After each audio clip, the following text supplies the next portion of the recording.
কবিগুরু রবীন্দ্রনাথ ঠাকুরের লেখা কবিতা প্রশ্ন, কাব্যগ্রন্থ শিশু। মাগো, আমায় ছুটি দিতে বল, সকাল থেকে পড়েছি যে মেলা।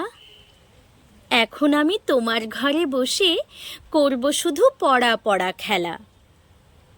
তুমি বলছো দুপুর এখন সবে, না হয় যেন সত্যি হলো তাই।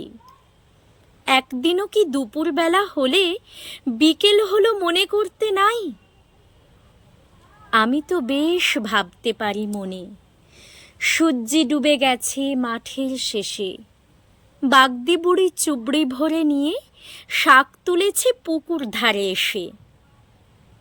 আধার হলো মাদার গাছের তলা, কালি হয়ে এলো দিঘির জল।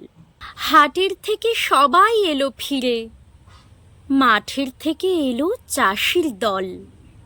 মনে কর না উঠল সাঁঝের তারা, মনে কর না সন্ধে হলো যেন।